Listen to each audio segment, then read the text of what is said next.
The Provincial Lady in America by E.M. Delafield. Read by Georgina Sutton for Ukemi Audiobooks. July 7th. Incredulous astonishment on receiving, by second post, usually wholly confined to local bills and circulars concerning neighbouring garden fêtes, courteous and charming letter from publishers in America.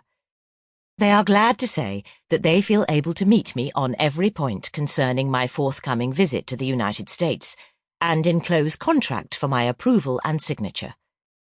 I'm completely thrown on my beam ends by this, but remember that visit to America was once mooted, and that I light-heartedly reeled off stipulations as to financial requirements, substantial advances, and so on, with no faintest expectation that anybody would ever pay the slightest attention to me. This now revealed as complete fallacy. Read contract about 14 times running, and eyes, figuratively speaking, nearly drop out of my head with astonishment. Can I possibly be worth all this? Probably not, but should like to see America, and in any case, am apparently committed to going there whether I want to or not.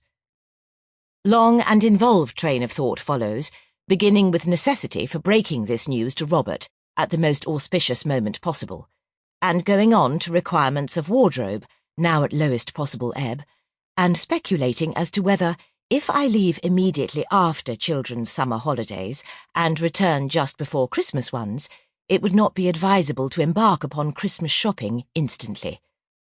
All is interrupted by telephone ring, just as well, as I am rapidly becoming agitated, and voice says that it is sorry to disturb me, but is just testing the bell.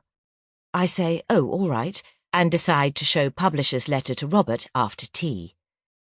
Am absent-minded all through tea as a result, and give Robert sugar, which he doesn't take.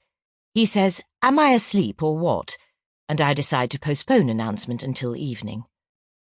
It rains, and presently Florence appears and says, if I please, the water's coming in on the landing through the ceiling, and I say she had better go at once and find Robert.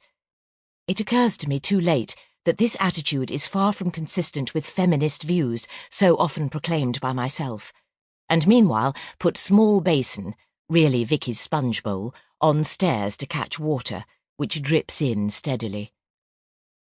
Return to writing table and decide to make list of clothes required for American trip, but find myself instead making list of all the things I shall have to do before starting, beginning with passport requirements and ending with ordering China tea from the stores.